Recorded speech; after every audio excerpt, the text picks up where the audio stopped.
Join lifelong Star Wars fans Lauren and Steph as they dive into the world of Star Wars fan fiction, discussing a new fic each month, breaking down the writing style, characters, canon relationship, and more.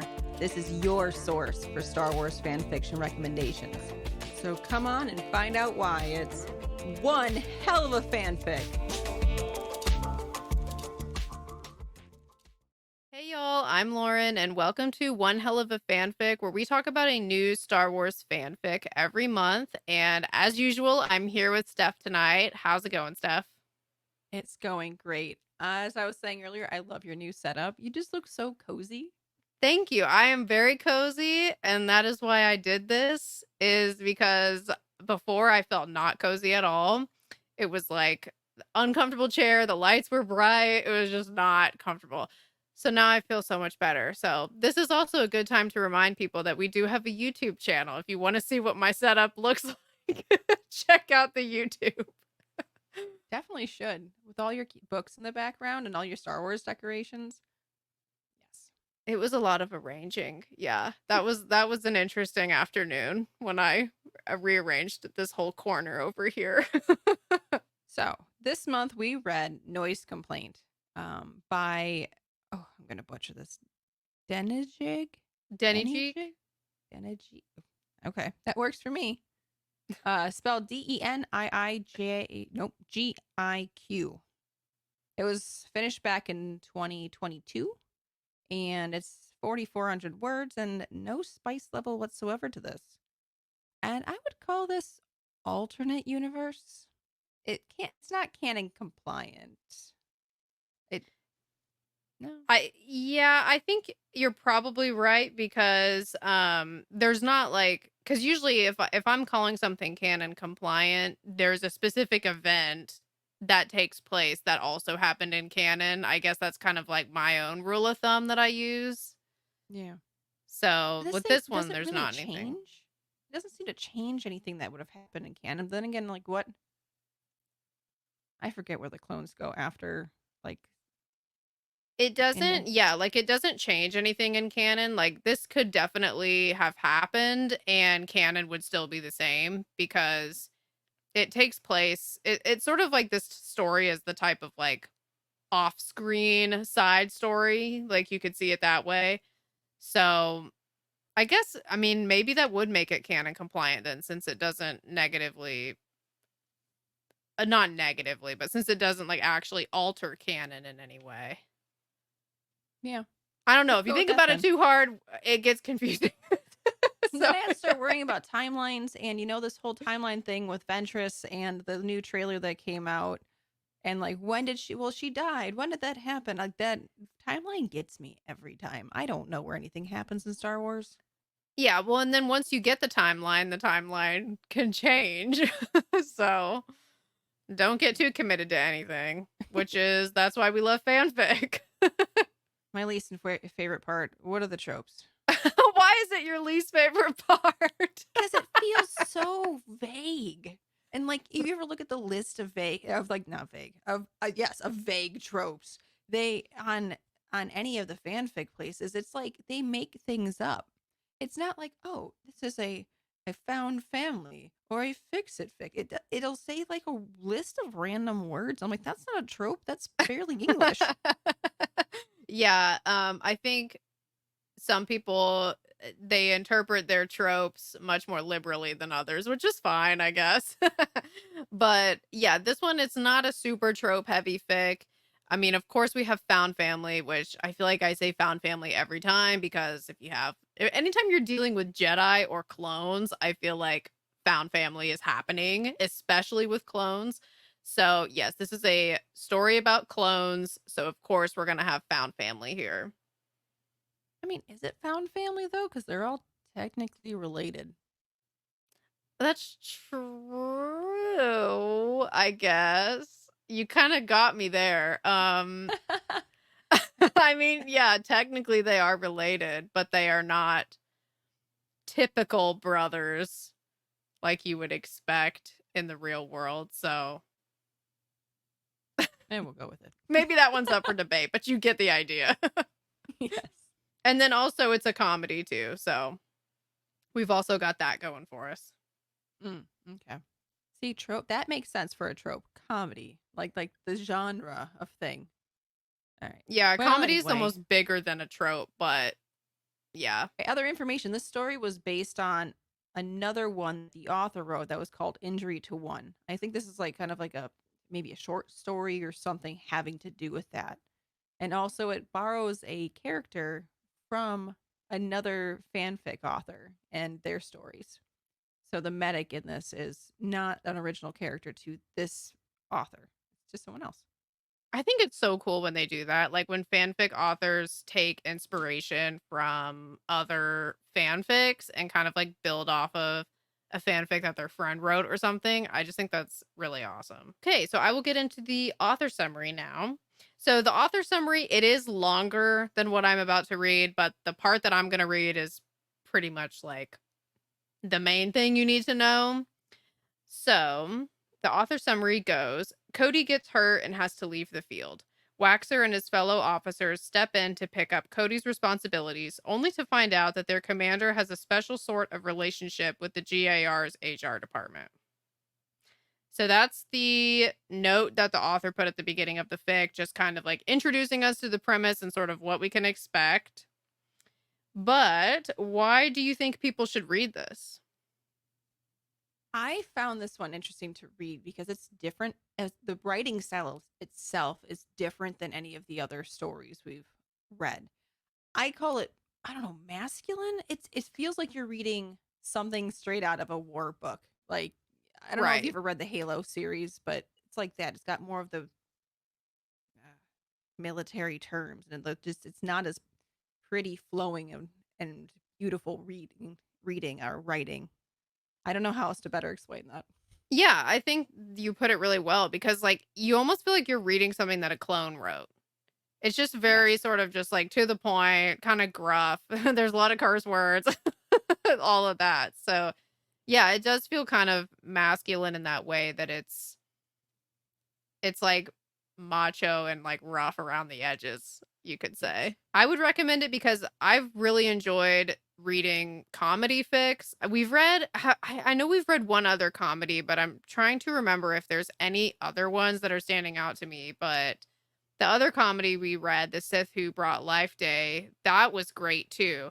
And I feel like this one, I enjoyed kind of the same things about it that I enjoyed about the last comedy we read, which is just that like it's just like a fun way to interact with this universe is just in a different type of story than what you would typically expect. Like there isn't some big mythic overarching message in this story.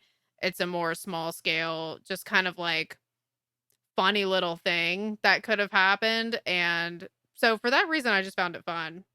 And in addition to that, there's also, even though it's a comedy, it does give you a nice little taste of the clone dynamics and also some of their lore and just kind of like if you're into clones, I feel like this fanfic, it does kind of hit that spot because just seeing the way that the clones are with each other, even in such a short story, is cool. Should I now give my summary? Yes. I'm Okay. ready. Okay, so here it goes. No, I'm kidding. Deep breath. Cody is injured by a tank shortly before the end of the war. It literally falls on him and he gets a concussion, he gets wounded, but he's okay. He's going to be okay. He's not going to die or anything, but he does have to go be in the hospital to recover. And when he's doing that, he has Boyle and Waxer are covering for some of his more administrative tasks that he has to do. And so they're like looking through files on his computer, looking at these spreadsheets and all of that. And while they're doing that, they uncover a huge spreadsheet that has HR like infractions and disciplinary actions on it. And they find it and they assume that like, oh, there's probably stuff in here about us because like if we ever got in trouble, like it's going to be in here. And they're like, well, we need to open it because if there's something that we're like in trouble for, we need to know about it, which I can relate to that. I feel like that would be my first thought is just like worrying and being like, oh God, I got to know what's in there. So that's what they do. They open it, and when they open it, they're reading through it, and the longer they read through it, they're realizing that all of the things included on this spreadsheet, they are all about Cody and things that he has done to HR. Like, he is terrorizing HR, and he's doing different things to do it, if that makes sense, which we'll kind of get into more detail on that in a minute. But they're kind of like taken aback, and they're like, what is going on? Like, why is he doing all this? And so they have a few theories about why that could be. Mainly, they think it probably has something to do with his boost system, which in this fic, what that is it has to do with the engineering of the clones, where the way that they were engineered, their minds work a certain way to where when they get praised or when they do something well or when they do something orderly, they feel super good about it. And that's kind of what keeps them going. And they're like, maybe Cody's isn't working right. So he's like picking fights with everybody and like starting drama. And so they confront Cody about it. And because they're kind of worried about him in a way, because they're like, something is wrong with him that he's acting like this. And so when they confront him, they find out they were pretty much on the right track, that the Kaminoans had experimented with his mind in a weird way, and it messed up his boost system to where that dopamine hit that he's supposed to get when he's praised, that is just not there. So he just likes terrorizing people, and not in like a malicious or like an evil way, but just terrorizing people in like a getting on their nerves way. And yeah, and when he admits this to them, he's like laughing about it and thinks it's funny. He obviously doesn't feel guilty about it at all.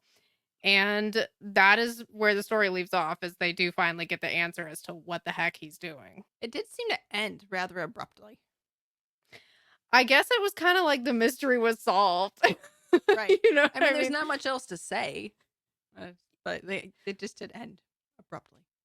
Yeah, because it was leading up to it, and that's what most of the story spends the time on, is it's Waxer and Boyle being like, first they find it, and then there's some time dedicated to them kind of asking around and talking to each other about what they think it is and trying to put the pieces together and figure out what's wrong with him.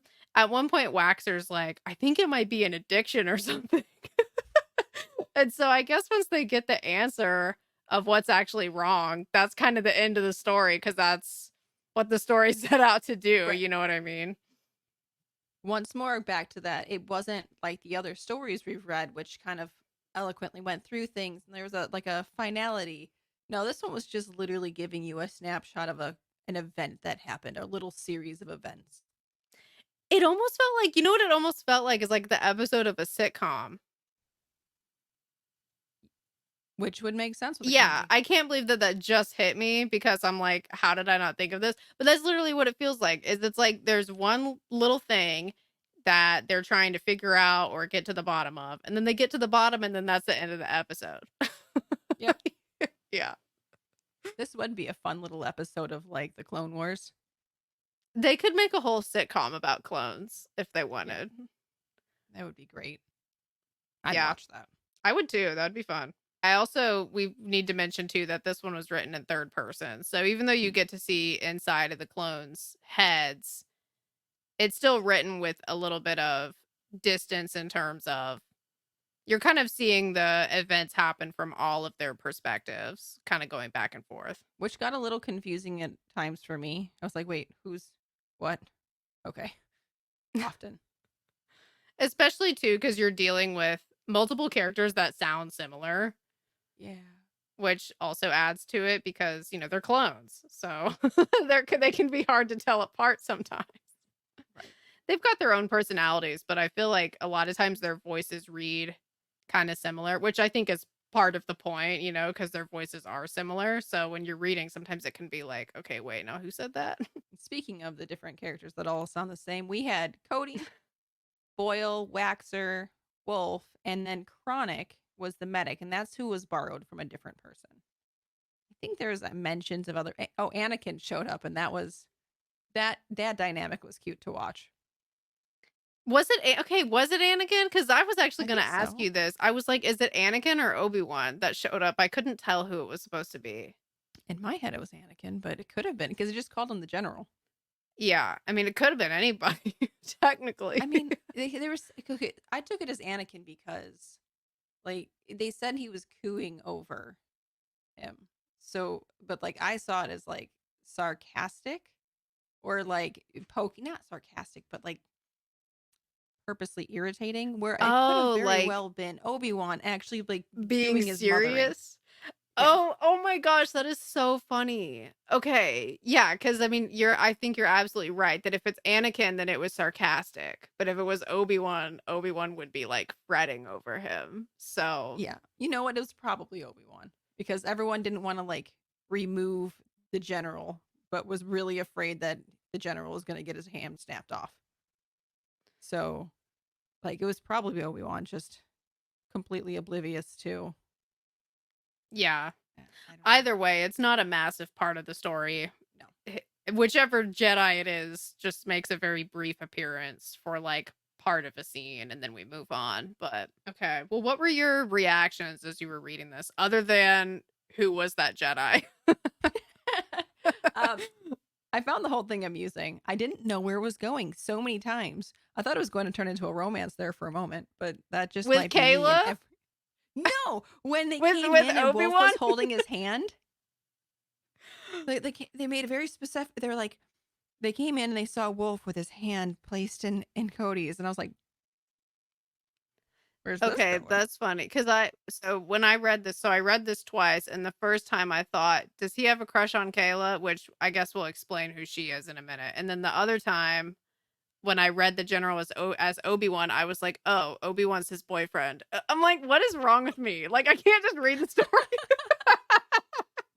We will find romance in anything. Okay, Um, well, so yeah, I found this story all over the place, and I enjoyed it. Other reactions. I certainly had favorite parts, which we can go into in a minute. But what were your reactions? the story did make me laugh, especially the part where there's a portion of this story where they're listing off the different HR infractions, and some of them are just completely ridiculous. Like, one of them was he's inquiring about benefits that he knows that he doesn't have, and he's kind of like assuming that he has them, which that one was pretty minor. But then another part was he submitted, like, literally hundreds of name change forms when he didn't have the clearance to do that, and so they had to, like, they processed the forms, and then they were like, "Oh, he doesn't actually have the authority to do this," which he knew that he didn't have the authority, and then they had to go back and, like, fix it all. It's literally just him, like, making HR's life as difficult as possible in whatever way he can imagine. Right. He spends an entire month waiting to literally the last minute to file these forms, and then would file the form at 11:59. Yeah, and then he kept asking for an extension Yep. at, like, the last minute too, and he's just sending them on a wild goose chase about, like, everything. And yeah, I mean, the thing that's funny about it too is that when Boyle and Waxer are reading all this, they're like, he really should have gotten demoted for all of this because this is insane behavior. Because we're talking like pages and pages of an Excel sheet. This isn't just like a handful of things. And they're like, he should have got demoted for this. This is crazy. But he never did. I guess because sometimes Obi-Wan would go in and clean up after him, it sounded like.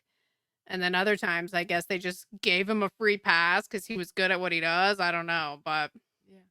It seemed like the story made it seem like he knew how to do it in just a way where like they'll give him a slap on the wrist, but like there's nothing that he did technically wrong other than just what do they call it? Like it was basically unsportsmanly conduct, but whatever they do in the show. yeah, It's just not professional.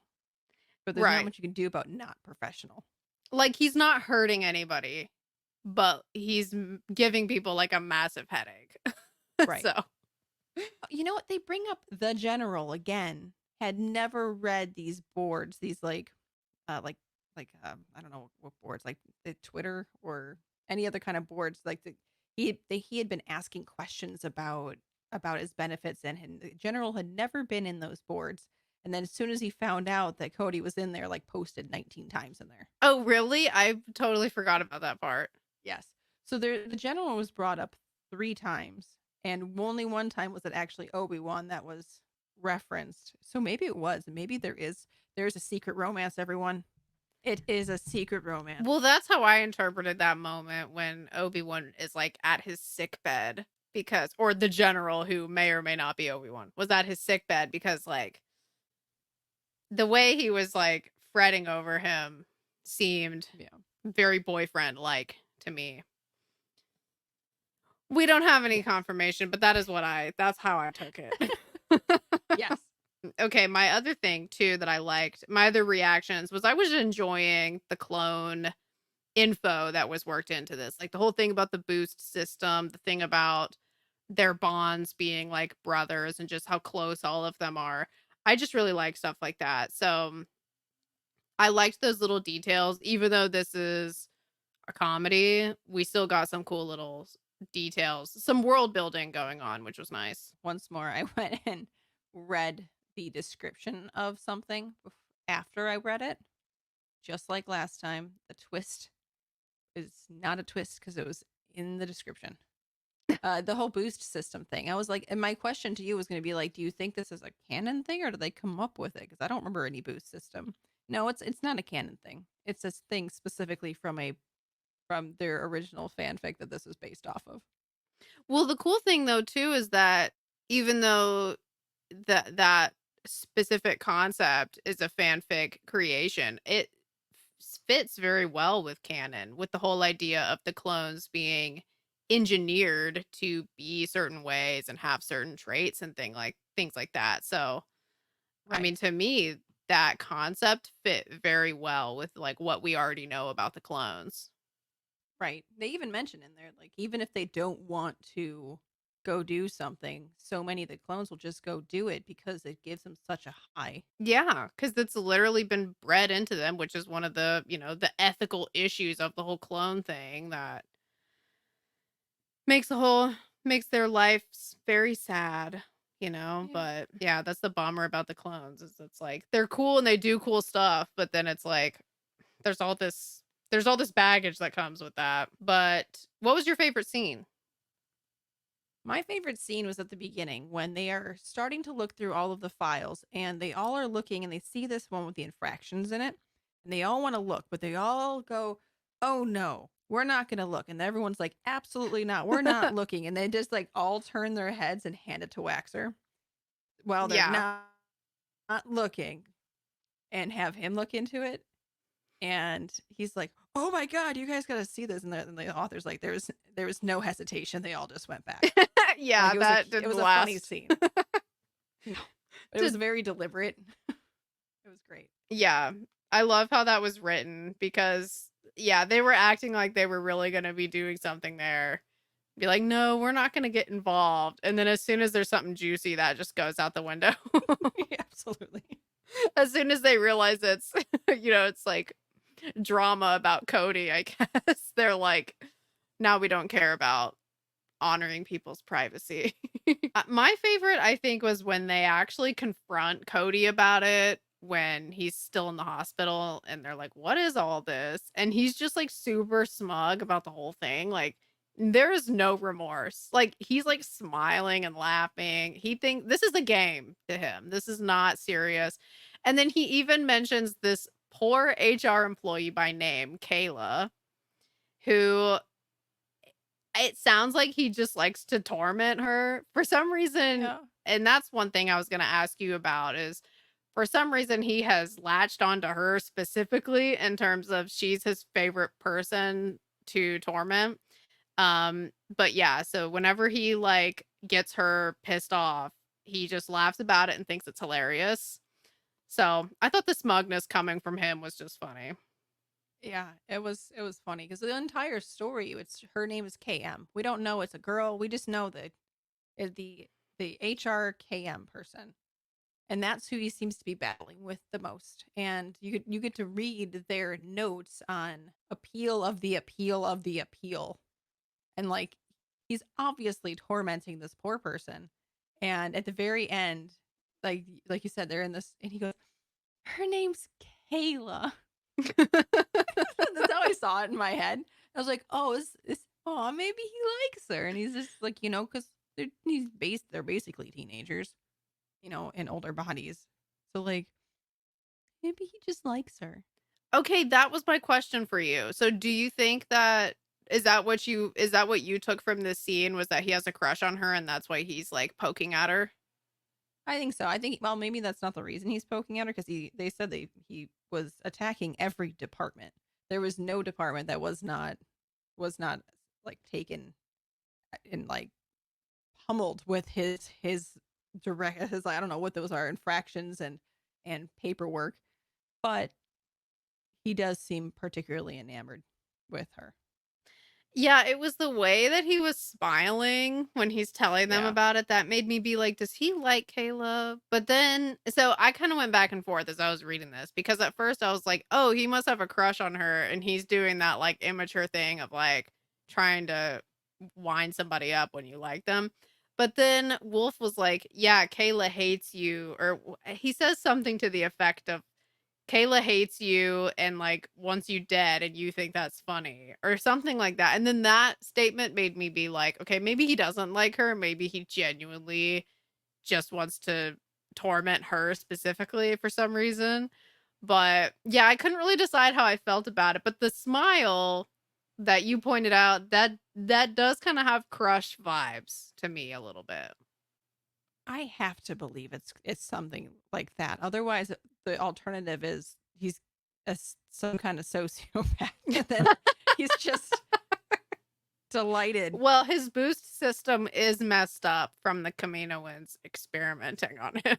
So, I mean, sociopath probably isn't beyond the realm of possibility here. Well, should we talk about what we're reading next month? Yes, we should. All right, so I was searching earlier, right before we got on air here, and I was looking for something spicy because we haven't done enough spicy. And then I was searching for Asajj Ventress due to because she's been all over the news lately. And then I came across something that has her in it, and is not a romance, but I'm so excited for it anyway. I'm laughing because I know where this is going, and this lead up is cracking me up. This story is about Hondo and how he accidentally, in his like bumbling way of course he's Hondo, saves the galaxy. So and this is not a romance. No. It's not a romance at all, but it's gonna be the best. No, when you told me that, I was like, wow, that sounds incredible. Like, I am so ready for that story. So, yeah, I mean, no complaints. I'm sure that we will be laughing when we're reading that one, too, because Hondo is that way. Yes. I read a little bit at the beginning just to, make sure it flowed well. And it looks like it's going to be great. So, awesome. Sticky Fingers by phoenixyfriend. Awesome. I'm excited to read that one. I'm enjoying our little comedy kick that we're on right now. So just as a reminder, we are on Instagram and YouTube. Our Instagram is One Hell of a Fanfic with a period in between every word. And that's where we post reminders of what we're reading next month and just reminders of when we're posting episodes and things like that. And then we're also on YouTube, which is One Hell of a Fanfic. And on our YouTube, we post our video recordings of our episodes. So if you like to watch while you listen, then check out our YouTube. All right. And we will see y'all next month. Bye, guys. Bye. Thanks so much for joining us at One Hell of a Fanfic. On this podcast, we discuss Star Wars fan fiction, but we do not own the rights to Star Wars or any of the written works we cover. We have no affiliation with Lucasfilm or the fanfic authors we credit for their work. For questions, please email us at onehellofafanfic@gmail.com.